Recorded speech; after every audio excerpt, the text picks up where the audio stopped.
എടാ നാറി പണിക്കണ ധൈര്യം വാതിൽ ഓർക്കണ കുത്തി കൊല്ലം മാലാക്കി കൗത്തിലിടും. ഇങ്ങനെ അങ്ങോട്ട് പോയിന് ഇവനെ ഞാൻ കൊല്ലും. ഇവനെ കൊല്ലാതെ ഞാൻ പോവൂല. എനിക്ക് ചോര വേണം, പണിക്ക ചോര വേണം.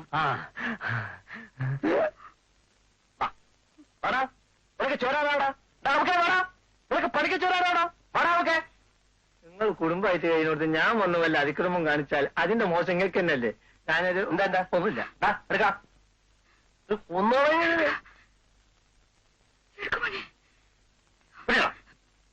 എന്തായി? എന്തെങ്കിലും ആയിക്കോട്ടെ, നമ്മളെന്തിന് വേണ്ടാത്തതിൽ തലയിടാൻ പോകുന്നതെന്നാണ് ഞാനിപ്പോൾ ആലോചിച്ചു കൊണ്ടിരിക്കുന്നത്. എന്താണ് അവിടെ ഒരു ബഹളം? ആഹാ, ഒളിച്ചിക്കണില്ലേ? അയാൾ നമ്മൾ വിചാരിച്ച കച്ചവടക്കാരനല്ല. He's very nice fellow. അയാളോട് അയാളെ വീട്ടിൽ താമസിക്കേണ്ടെന്ന് ഞമ്മക്ക് പറയാൻ പറ്റുമോ? എന്തിനൊരു ന്യായം വേണ്ടേ?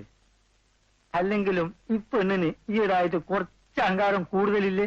അഹങ്കാരോ? ഉണ്ട്. ഇവ